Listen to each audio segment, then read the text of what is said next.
At 70, Kevin Costner finally tells the truth about Whitney Houston. Kevin Costner was born Kevin Michael Costner on January 18, 1955 in Linwood, California. Costner grew up in a middle-class family that valued hard work, integrity, and perseverance, qualities that would shape nearly every phase of his life.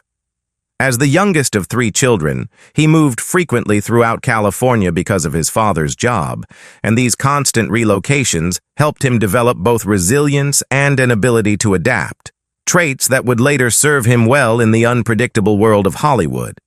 Although Costner did not initially dream of becoming an actor, he nurtured a quiet passion for storytelling and performance.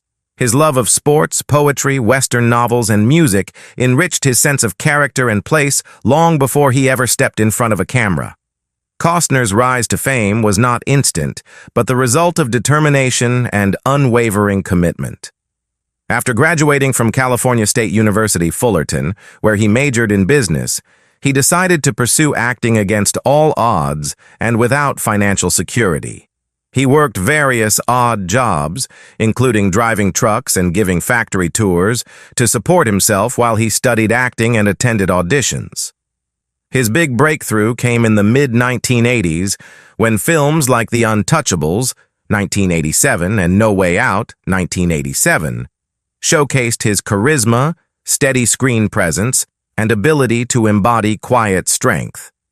These performances introduced audiences to the kind of hero Costner excelled at playing: principled, understated, morally grounded, and deeply human. In 1990, Kevin Costner made cinematic history with Dances with Wolves, a film that he starred in, directed, and produced, a massive undertaking that many in the industry doubted would succeed. Instead, it became a cultural milestone. The film won 7 Academy Awards, including Best Picture and Best Director, and it re-energized the Western genre at a time when it had nearly disappeared from Hollywood. Through this project, Costner demonstrated not only his creative vision, but also his profound respect for the American frontier, indigenous cultures, and stories rooted in the natural world. It cemented his reputation as both a leading man and a filmmaker with rare ambition.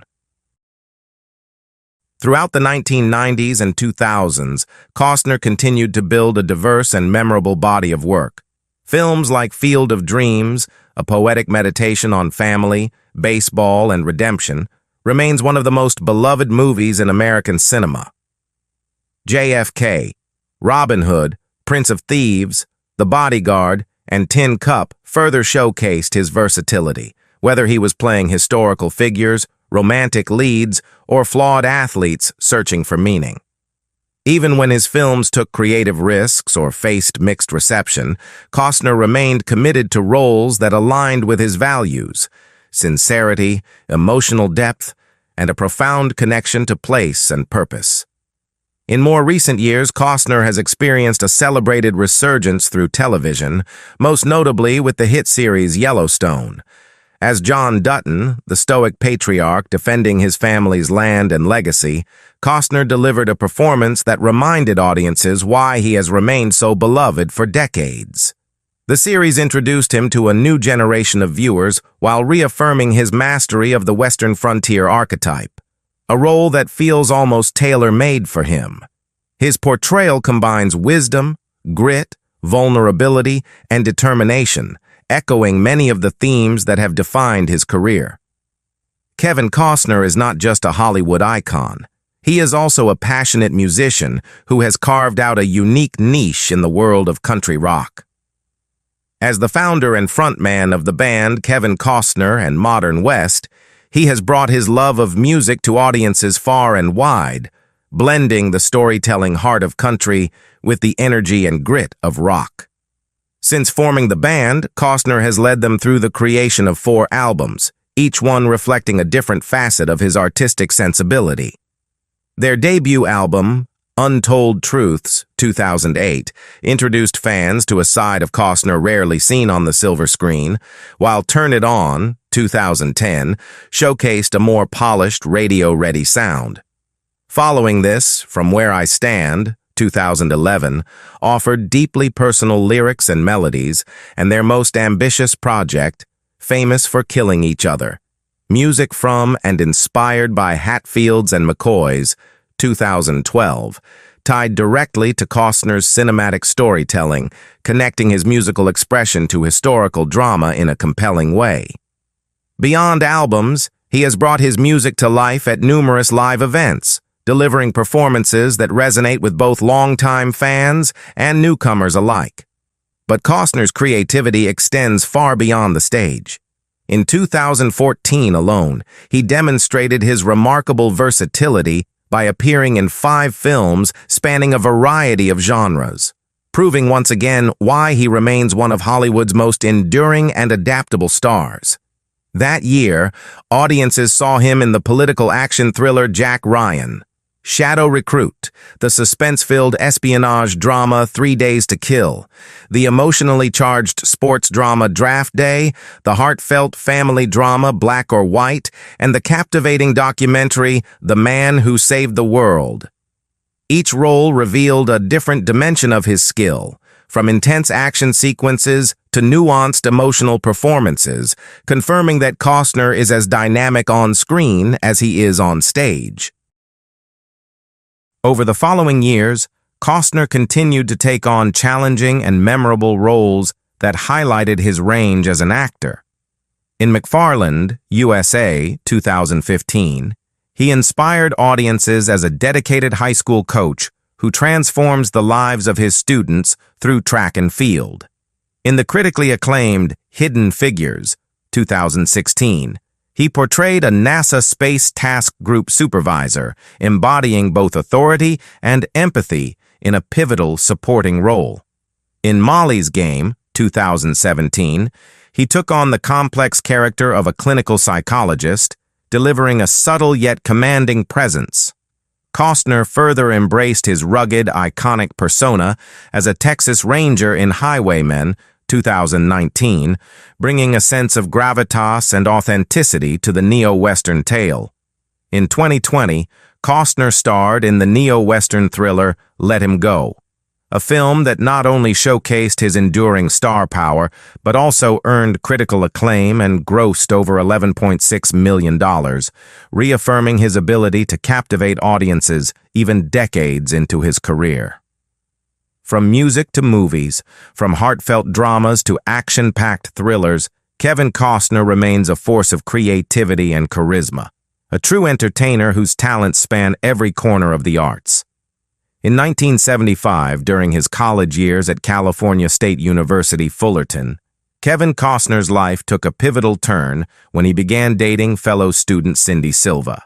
Silva, who was known among her peers for her warmth, kindness, and dedication to her studies, quickly became an essential source of emotional support and stability for the young Costner, who at the time was still uncertain about his future and had not yet committed to an acting career. Their relationship blossomed steadily, gaining strength through shared values, mutual encouragement, and a sense of partnership that felt unusually mature for their age.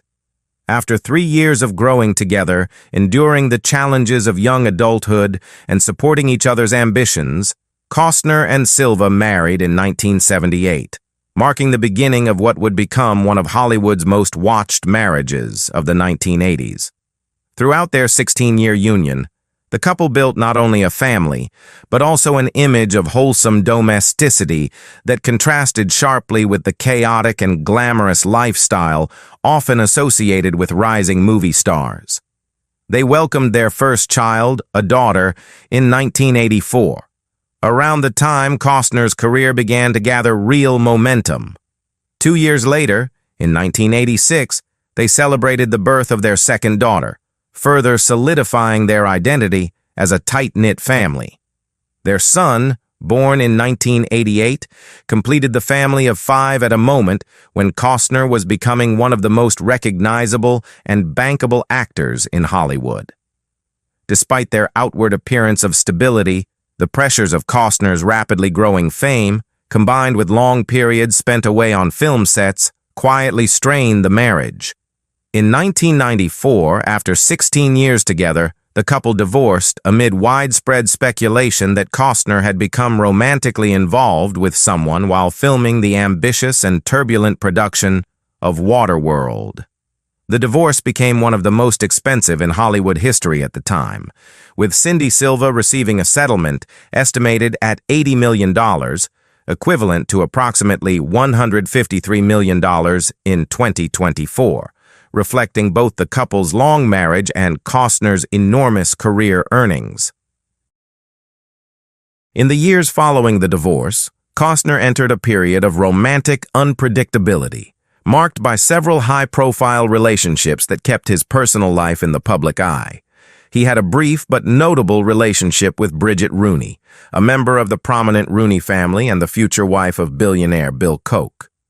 Their romance resulted in the birth of a son in 1996, further expanding Costner's growing family.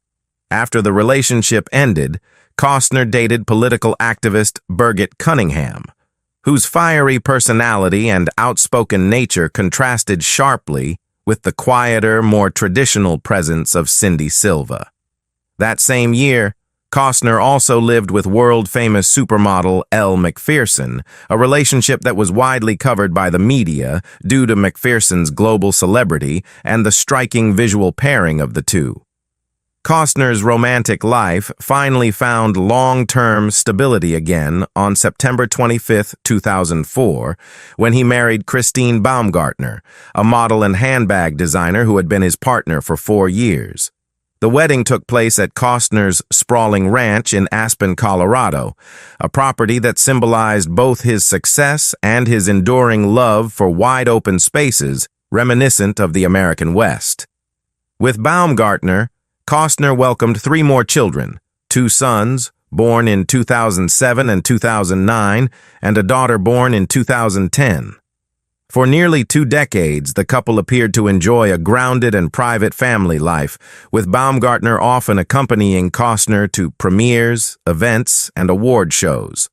However, in May 2023, after years of marriage that had weathered career shifts, fame, and Costner's demanding work schedule, especially during the height of Yellowstone, Baumgartner filed for divorce, a decision that became highly publicized due to the couple's significant assets and public profiles.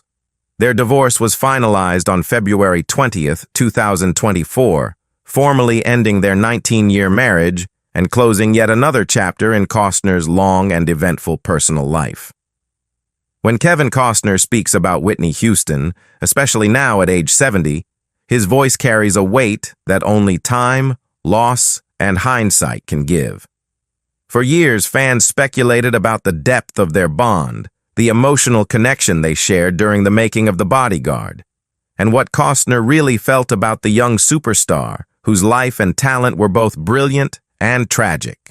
Only now, decades after their first meeting, has Costner felt ready to open up fully. And when he does, it becomes clear that his truth is not about scandal, but about admiration, responsibility, and a profound respect that never faded. Costner begins by recalling the moment he first considered Whitney for the role of Rachel Marin. "I knew she was the one before anyone else saw it," he says. He describes how the studio hesitated, unsure whether a music icon with little acting experience could carry a major Hollywood film.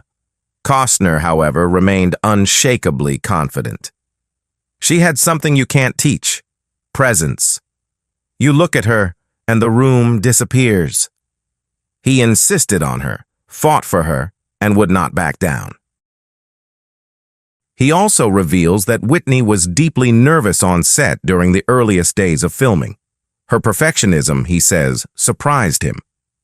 "Whitney wanted to get everything right," Costner explains. "She was already a legend when she walked in the door, but she still questioned herself. That humility made me love working with her even more." He recounts spending long evenings on set going over scenes, helping her find emotional beats, and reassuring her that she didn't have to perform. She only had to be, because her natural presence was already overwhelming. One of Costner's greatest truths is the level of protectiveness he felt toward her. "I wasn't just her co-star," he says. I felt like her guardian while we filmed. I wanted her to feel safe, respected, and understood. He admits that he was aware of the pressures she faced. Pressures from fame, from expectations, from the relentless scrutiny that came with being one of the world's most powerful voices. He saw that she carried it with grace, even when it weighed heavily on her. Costner also speaks about Whitney's vulnerability, describing it as a delicate counterbalance to her magnificent talent.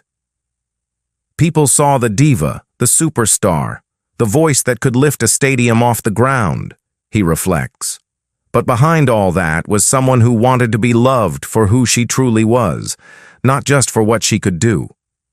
His fondest memories come alive when he speaks about filming the iconic "I Will Always Love You" sequence.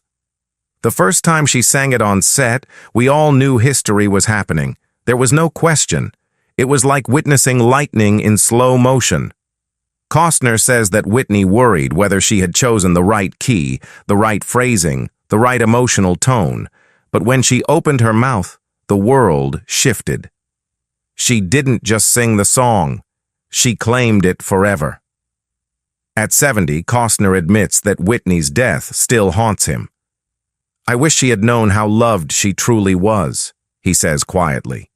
He emphasizes that his truth is not about regret or secrecy, but about honoring her legacy in the purest way he can, with honesty, affection, and gratitude. Whitney was a once-in-a-lifetime talent, but she was also a once-in-a-lifetime person. And my life is better because it crossed with hers. In the end, Costner's long-held truth isn't a revelation meant to shock. It is a testament to friendship, admiration, and the lasting impact of a woman he never stopped believing in.